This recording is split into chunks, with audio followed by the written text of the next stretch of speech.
하나님 말씀 보겠습니다. 하나님의 말씀은 출애굽기 15장 22절에서 27절 말씀입니다.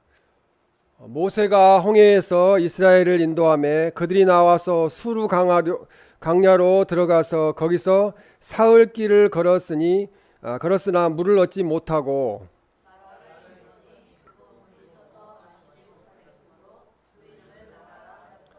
백성이 모세에게 원망하여 이르되 우리가 무엇을 마실까 하매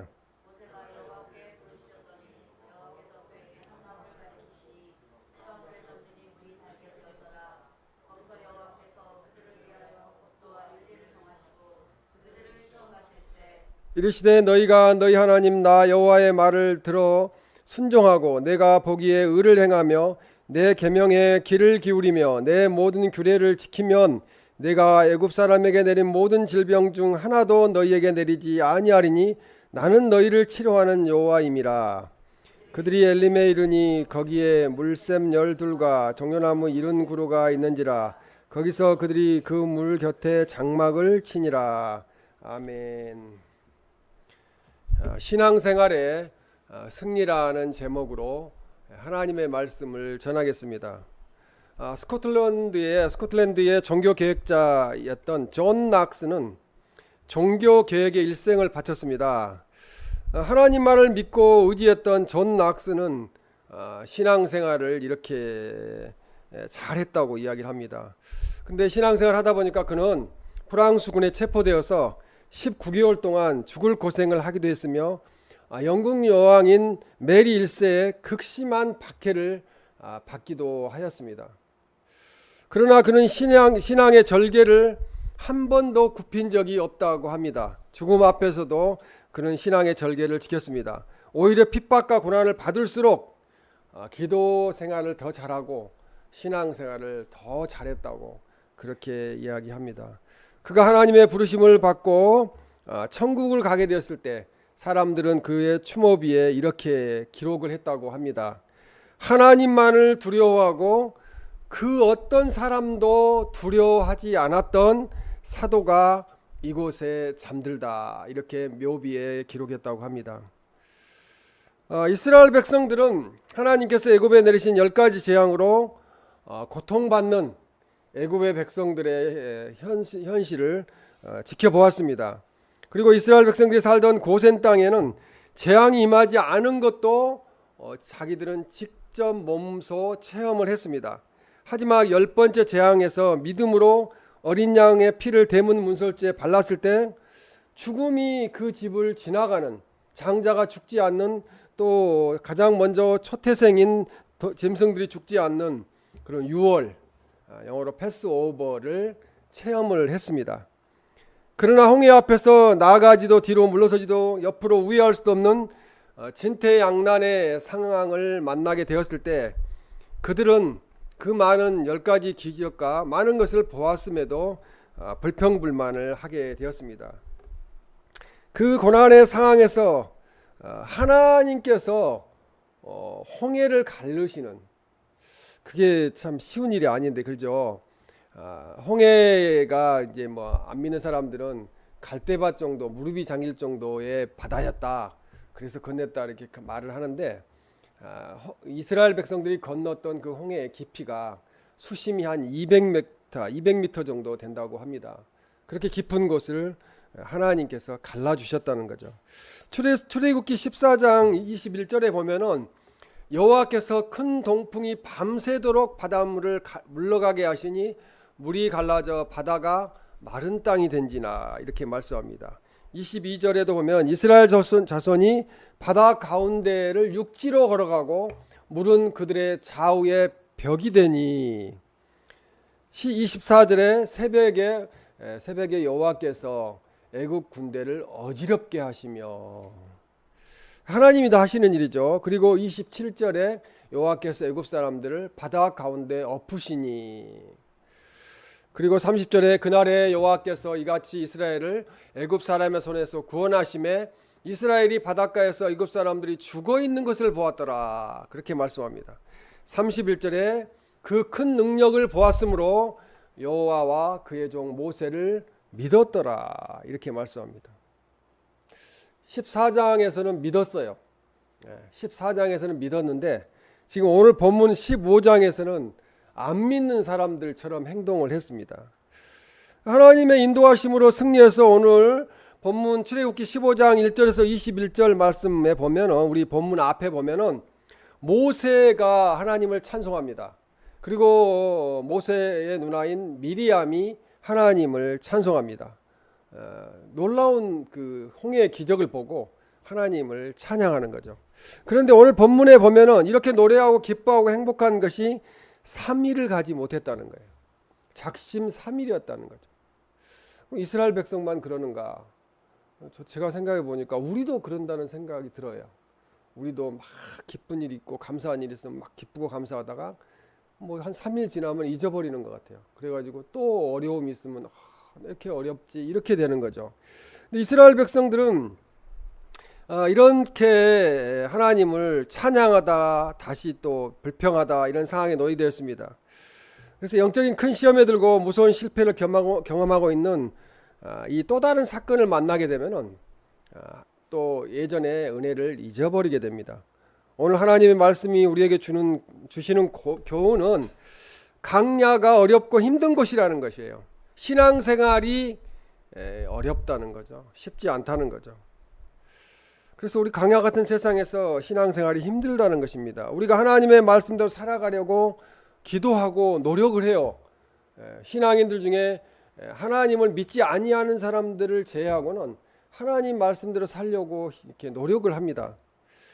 그런데 어려움을 당하게 됩니다. 그렇게 했는데도 홍해와 같은 장애물과 마라 같은 쓴물을 만나게 됩니다. 애굽의 군사들이 죽이려고 쫓아오는 것처럼 믿지 아니하는 사람들에게, 심지어 또 믿는 사람에게도 위협을 당하기도 합니다. 그때 우리는 갑작스러운 영적인 침체를 경험하게 됩니다. 그러나 분명한 하나님의 뜻이 그 가운데 있다는 것입니다. 그러므로 우리는 이 강야의 신앙생활을 반드시 극복해야 돼요. 그래서 우리가 승리해야 되고 하나님께 영광 올려드리는 삶이 되시기를 주님의 이름으로 축원합니다. 이 첫째로 마라의 쓴물로 인하여 원망하고 신앙생활에 실패하게 됩니다. 출애굽기 15장 22절에 사흘길을 걸었으니 물을 얻지 못하고 이렇게 말씀합니다. 홍해를 건넌 이스라엘 백성은 감격에 젖어 있었을 거예요. 상식적으로 200m가 수심이 되는 그 물이 양쪽으로 갈라져 가지고 200만 명이 그 바다를 건너가는데 병풍처럼 이렇게 양쪽에 물이 쏟아지지 않고 갈라져 있는 그 모습은 우리가 영상으로 이렇게 보든지 그림으로 보면은 놀랍다는 거죠. 그 감격에 젖어 있었는데 이 애굽의 동편 국경지대인 수르 강야를 지나게 되니까 거기에 사막이었기 때문에 마실 물이 없었다는 것입니다. 동물 가죽에 담아왔던 물은 이제 완전히 고갈 상태에 이르렀고 이어 서서히 고통스러움이 몰려 들어오게 되었습니다. 그래서 출애굽기 15장 23절에 보면 이 마라에 이르렀는데 그건 물이 써서 마시지 못하겠으므로 그 이름을 마라라 하였더라. 근데 이 마라를 직접 가보면요, 그렇게 큰 샘이 아니에요. 우리 시골에 그냥 조그만 그 동네 사람들이 같이 먹는 공동 우물 정도 크기밖에 안 돼요.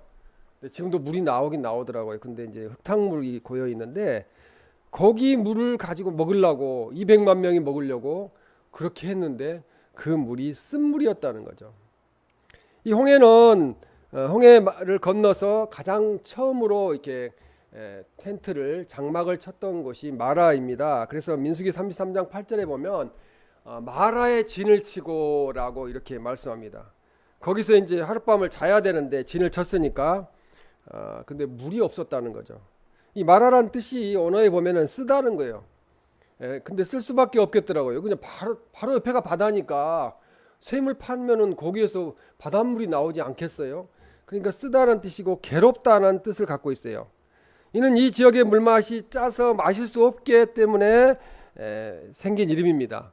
그래서 룻기에 보면은 나오미가 나를 나오미라 하지 말고 기쁨 즐거움이라 하지 말고 마라라 해라, 이렇게. 마라라는 것은 여기서는 난 지금 괴롭다. 룻기에서 마라라는 것은 그렇게 이야기를 했던 것입니다.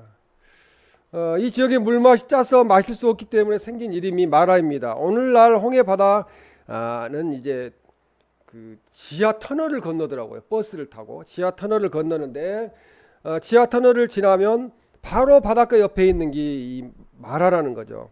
근데 이 지역을 요즘은 아인하라라고 부르더라고요. 아인하라. 당시 이곳의 물은 악취가 났다고 그럽니다. 짠 정도가 아니라 악취가 나서 마실 수가 없었다고 이야기를 합니다. 아랍 사람들은 이 물이 이 근방의 모든 지역에서 가장 나쁜 물이라고 그렇게 말했을 정도입니다. 겨우 물을 발견했지만 쓴물이고 악취가 나서 먹을 수가 없었다는 것입니다. 출애굽기 15장 24절에 보면 백성이 모세에게 온망하여 이렇게 이야기합니다. 그래서 불평불만을 하기 시작했다는 거죠. 그들은 투덜거리면서 모세 하나님께 불평불만을 늘어놓기 시작했습니다. 이스라엘 백성들은 홍해 사건을 체험한 큰 기쁨 속에서 하나님을 경외하고 하나님을 믿고 모세를 믿었는데 3일 전의 태도와는 완전히 달라진 그런 상황에 놓이게 됐다는 거죠. 환경이 바뀌니까 바로 불평하게 되었습니다. 갈증이 나고 육체가 피로해지자 불만을 터뜨렸다는 거죠. 이 원망하다는 그 히브리의 룬이라는 그 언어에 보면 고집이 세다는 거예요. 원망한다는 것은 고집이 세다, 중얼거리다, 밤새어 머물다. 고집이 세면은 밤새 머물겠죠, 그렇죠? 그래서 뭔가 이루어져야 되니까. 이는 이스라엘 백성이 밤을 새워가며 감정을 다해 불평했다는 것을 나타내고 있습니다. 이것은 홍해를 건넌 후 이스라엘 자손이 터뜨린 첫 번째 원망으로서 그들은 하나님의 계속적인 능력을 경험하면서도 조그마한 역경에 부딪히자 바로 불평과 원망을 쉽게 하게 되었다는 것입니다. 인간의 속성을 드러내는 거죠. 우리도 그렇습니다. 지나간 은혜를 생각하면 너무 감사하고요. 지금 이렇게 서 있을 수 있는 거, 앉아서 예배할 수 있는 거 생각하면 너무 감사하잖아요. 살아있음에 감사하죠. 그런데 조그만 어려움이 있으면 불평불만하게 돼요. 이 마음의 상처가 있는 사람, 특히 영적인 상처를 회복하지 못한 사람은 또 이렇게 원망하며 실패하게 됩니다. 자꾸 그렇게 되는 거죠. 이스라엘 백성들이 원망하고 실패한 이유는 건망증과 조급증에 걸려 있기 때문에 그래요. 우리도 마찬가지예요. 우리도 쉽게 잊어버리잖아요. 은혜는 쉽게 잊어버리잖아요. 간직할 때 다시 꺼내 보면은 놀라운 은혜였다는 것을 알기 때문에 막 새 힘이 솟아나요. 그런데 잊어버립니다. 그래서 이 건망증은 이스라엘 백성들은 그렇게도 커다란 은혜를 체험했다는 거죠. 아니 우리 10가지 재앙 그거 다 보고 홍해를 갈라가지고 건너게 하시고 그런 걸 봤으면은 웬만한 일은 이제 다 믿어야 되잖아요. 그렇죠? 뭐 이런 정도는 아무것도 아니야. 하나님 물을 주시겠지. 이렇게 믿어야 되는데 도무지 싸울 힘이 없는 백성들을 하나님이 친히 싸워서 건져주셨어요. 애굽 군사들에게서 구해주셨습니다. 그렇게 하나님이 베풀어 주셨던 은혜를 잊어버렸다는 거죠. 3일 만에. 그래서 건망증은 무서운 영적인 실패를 가져옵니다. 조급증이 또 있습니다. 잠깐만 참고 기다리면 되는 일도 서두르기 때문에 일을 그르칠 때가 많습니다. 특히 우리나라 사람들은 빨리빨리잖아요. 빨리빨리다 보니까 국가 전화번호도 빨리잖아요. 8인데 그러다 보니까 조급해지는 거죠. 한두 가지 은혜를 체험하고 나서 온통 성경을 다 알고 예수님을 다 안 것처럼 서두르게 된다는 거죠. 서두를 일이 아닌데. 그래서 신앙생활은 쉬운 것이 아니라는 것입니다. 그래서 신앙생활은 십자가의 길이요 강야의 길입니다. 아무리 신앙생활이 어려워도 세상으로 돌아가면은 안 됩니다. 세상으로 돌아간 분들 모습들이 보이는데 안 된다는 거죠. 하나님의 자녀가 하나님을 떠나서 죄악을 저지르는 세상으로 가면 결국은 실패하게 됩니다. 절대로 죄 짓는 생활을 안 한다는 결단이 있어야 된다는 거죠. 그래야 이 고난을 마라의 쓴물을 극복할 수가 있습니다. 천국을 바라보며 나아가는 성도는 절대로 뒤돌아서서는 안 된다는 거죠. 우리는 이제 뒤돌아설 수도 없어요. 그냥 갈 길은 하나님 나라를 향해 가는 것입니다. 푯대를 향하여 다름질하고 믿음의 주요 온전케 하시는 이인 주님만 바라보며 나아가야 강야 이 생활을 통과할 수 있고 신앙에 승리할 수가 있다는 것입니다. 히브리서 12장 1절에서 2절 말씀은 이렇게 말씀합니다. 모든 무거운 것과 얽매이기 쉬운 죄를 벗어버리고 인내로서 우리 앞에 당한 경주를 하며 오래 참음으로 하나님 나라까지 결승점까지 가는 경주를 안주를 해야 합니다. 예수님을 바라보자고 2절에 말씀합니다. 예수를 바라보자. 세상 바라보지 말자 그 말씀입니다. 이스라엘 백성이 광야를 통과하지 못하고 거기서 다 죽은 원인은 불평하였기 때문이라는 거죠. 불신했기 때문이라는 거죠. 광야에서 그들은 낙오자가 되었습니다. 그들이 어디에 묻혔는지 알 수가 없잖아요. 그죠? 광야에 묻혔으니. 모세도 산에 묻혔는데 모세의 무덤을 찾을 수가 없다고 그래요. 알 수가 없는 거죠. 광야이기 때문에. 그러나 여호수아와 갈렙은 하나님을 바라보며 신앙으로 살았기에 가나안 땅에 들어가는 주인공이 되었습니다. 내 믿음대로 될지어다. 내 말대로 될지어다. 그렇게 된 거죠. 말로 믿음으로 가나안 땅에 대해서 호평을 했기 때문에 좋게 평했기 때문에 가나안 땅에 들어가게 되었습니다. 예수님 우리에게 천국을 약속하셨습니다. 이 땅은 천국만 못하지요. 그래서 괴로운 인생길이라는 찬양을 부르게 됩니다. 마라의 쓴물처럼 세상을 살아가면서 만나는 고난으로 인하여 원망하고 신앙생활을 포기하면은 실패한다는 거죠. 그러니까 우리가 지금 이 자리에 앉아 있는 것은 인생 성공한 거고요. 신앙생활에 성공한 거예요. 포기하지 않기 때문에 그렇습니다. 우리는 천국을 향하여 가는 성도로 신앙생활을 하고 있습니다. 천국을 예비하신 하나님께 감사드리며 우리가 신앙생활을 잘함으로 이 땅에서도 최후 승리하고 하나님 나라에서도 승리하는 우리 모두가 되시기를 주님의 이름으로 축원합니다. 둘째로 하나님께 기도하고 순종하며 신앙생활 해야 승리합니다. 우리가 해야 될 거 기도하고 순종해야 합니다. 출애굽기 15장 25절에 모세가 여호와께 부르짖었더니라고 말씀합니다. 이 지도자로서 모세는 중재자로서 문제 해결을 위해 간절히 기도를 했다는 거죠. 불평불만하고 원망했던 게 그게 뭐 입으로만 그랬겠어요. 막 곧 죽이려는 듯이 했겠죠. 당장 물을 못 마시면 사람이 다 죽잖아요. 그러니까 200만 명이 한마디씩만 했다고 그러면 얼마나 시끄러웠겠어요. 시험하실세라고 여기서 또 말씀합니다. 그들을 시험하실세 25절 하반절에 하나님께서 백성들이 순종하는지 안 하는지를 언제나 감찰하고 계신다는 것입니다.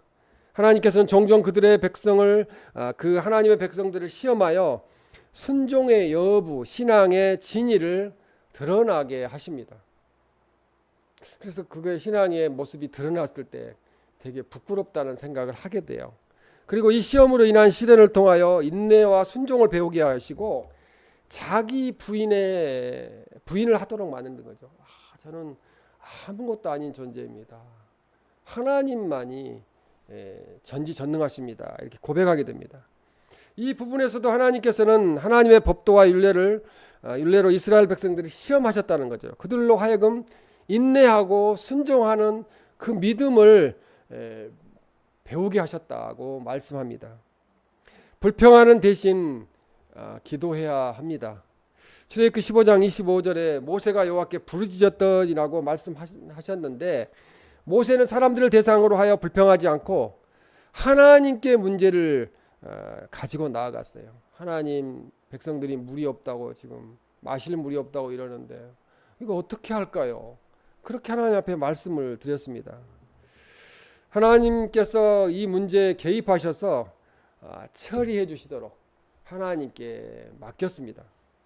출애굽기 15장 26절에 보면 나 여호와의 말을 들어 순종하고 내 계명에 귀를 기울이며 내 모든 규례를 지키면 나는 너희를 치료하는 여호와임이라 이렇게 말씀합니다.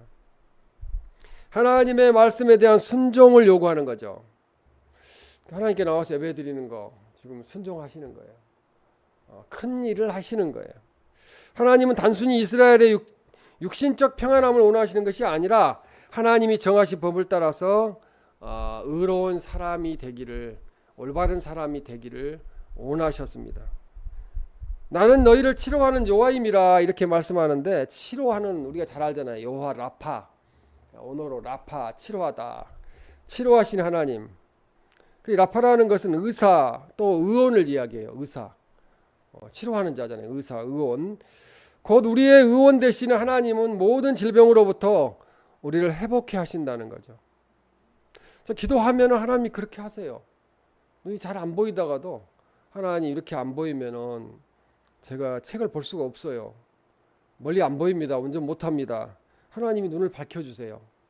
또 잠이 안 오잖아요. 어제도 제가 잠이 안 오는 거예요. 늦게 자는데도. 그래서 하나님 앞에 두루너서 계속 기도했어요. 하나님, 저 잠 못 자면 내일 강단에서 설교 못 합니다. 자게 해주세요. 잠을 주세요. 그랬더니 저도 모르게 자가지고 아침에 일어났어요. 그게 기도의 응답입니다. 죽음과 죄 등 인생의 모든 문제점까지 깨끗이 해결해 주시는 것이 여호와 라파, 치료하시는 하나님이시라는 것입니다. 강야는 낮에는 덥고 밤에는 춥고 땅에는 정갈과 독사가 우글거리는 그런 곳이 강야입니다.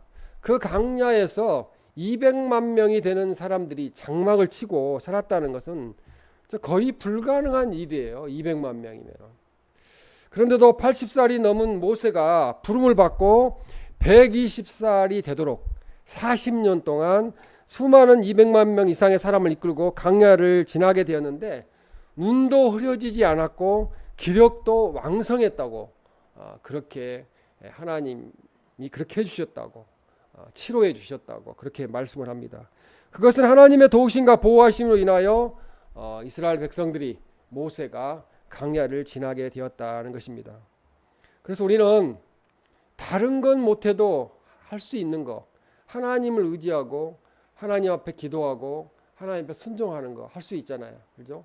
그것은 해야 된다는 거죠.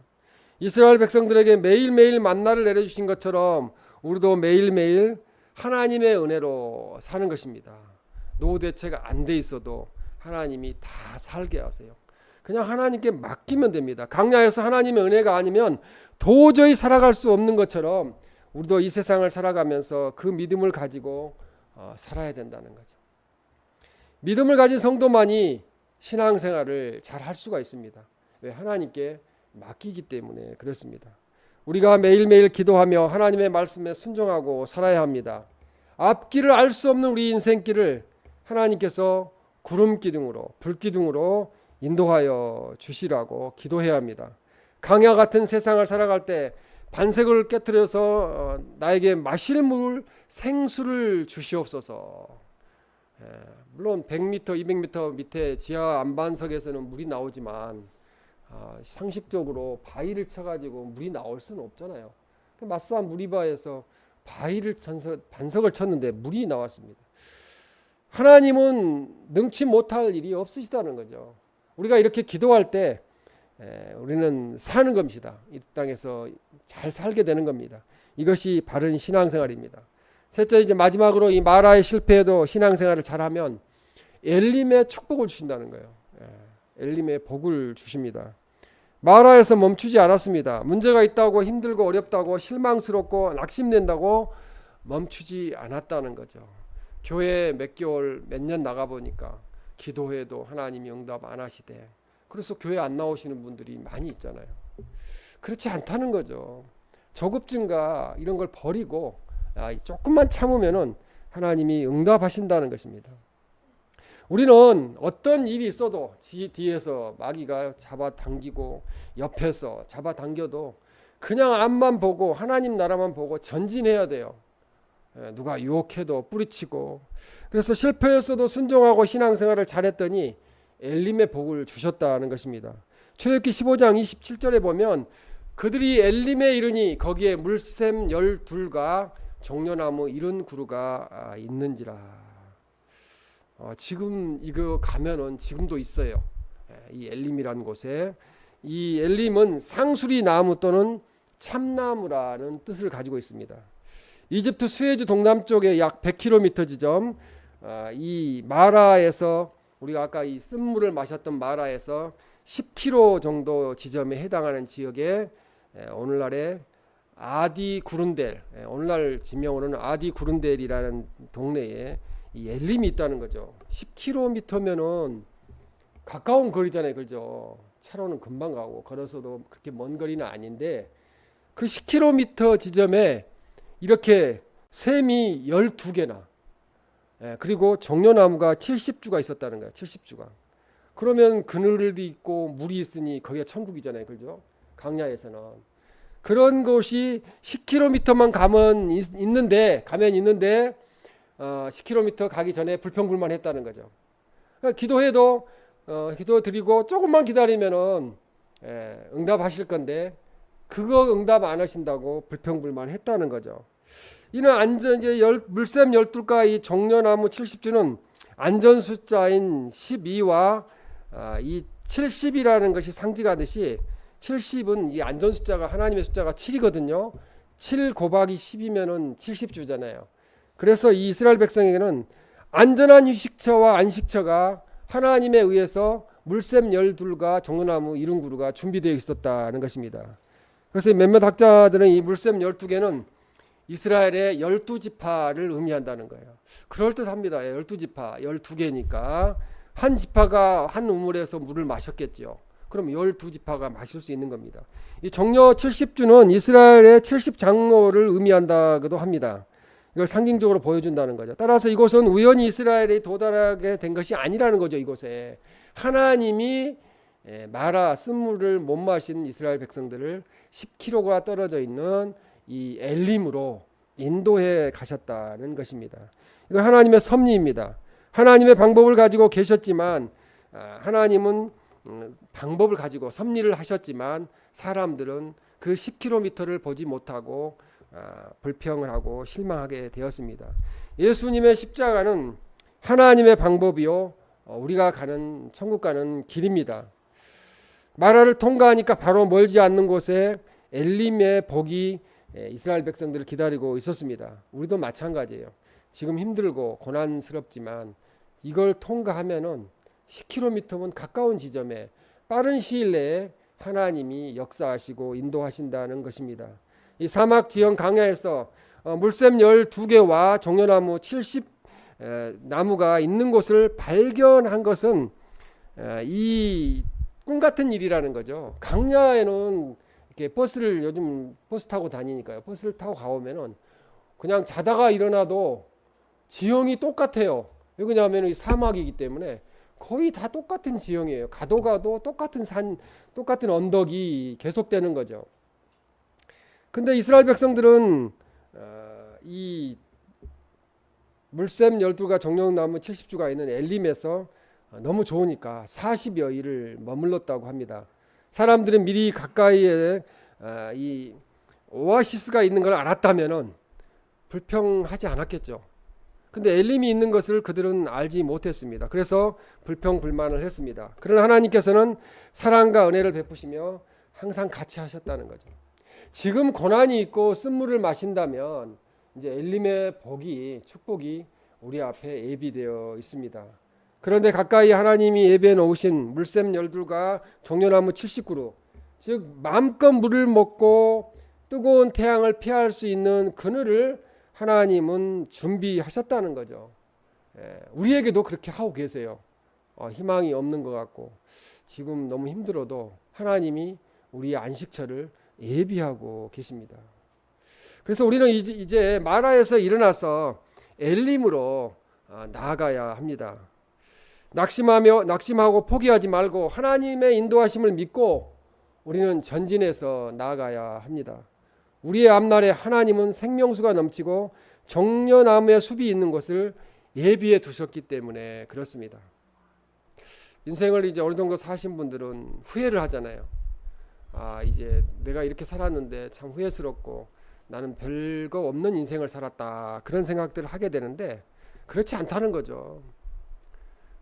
주님 안에 있으면은 성공적인 인생을 살고 있는 거고 결국은 최후 승리한다는 것입니다. 신앙생활만 잘하면은 우리 모두는 승리자가 됩니다. 하나님은 현재 신앙생활하는 우리들에게도 마라의 시험을 하십니다. 훈련을 하고 계세요.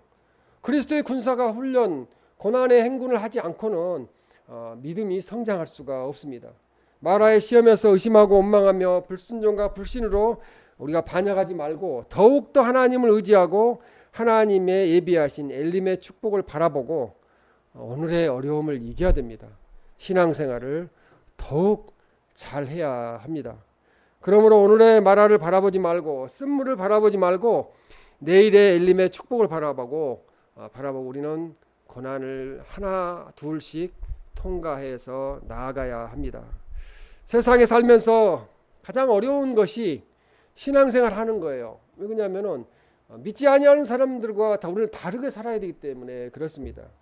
하나님 우리에게 힘 주시고 능력 주시면은 우리는 천국 가는 그날까지 분명히 잘 통과해 갈 수가 있습니다. 신앙생활이 아무리 힘들어도 천국이 기다리고 있음을 확신하고 세상이 아무리 좋아 보여도 그곳에는 바로와 같은 사탄이 기다리고 있다는 거죠. 그것을 깨닫는다면 결코 신앙생활에 낙오자가 되지 않을 것입니다. 세상에 아무리 좋은 것을 여행하고 아무리 맛있는 것을 먹어보고 모든 그 쇼를 보고 무슨 연극을 보고 뭐 그걸 보아도 거기에 만족이 없어요.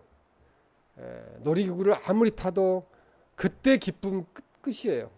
근데 가장 그 기쁨은 생수의 강이 흘러나오는 우리 안에 성령이 충만하게 역사하실 때 기쁨이 충만하게 됩니다. 오늘의 마라 같은 세상을 우리는 바라보지 말고 내일의 엘림의 축복을 천국을 바라보고 세상에서의 신앙생활을 우리가 잘 하시기를 주님의 이름으로 축원합니다. 롯의 아내가 죄악의 도시 소돔과 고모라를 성을 떠나올 때 그곳에 놔두고 온 재물과 집을 못 잊어서 뒤를 돌아보았습니다. 뒤를 돌아보다가 그녀는 소금 기둥이 되었습니다. 지금도 가보면은 사해 바닷가 끝에 보면요, 그 요르단 쪽에 사해 바닷가 소금 기둥이 있어요. 근데 그 가르쳐 주더라고요. 저것이 바로 저기 롯의 아내의 소금 기둥이다, 이렇게 이야기를 하더라고요. 우리들은 세상을 바라보지 말고 하나님만 바라보고 하나님 나라를 향하여 한 발 한 발, 한 해 한 해 나이가 먹을수록 감사한 거예요. 왜? 천국에 가까워지니까. 우리들이 하나님 앞에 가까이 나아가는, 그래야 승리하는 우리 모두가 되시길, 또 엘림의 축복을 받는 우리 모두가 되시길 주님의 이름으로 축원합니다. 아멘.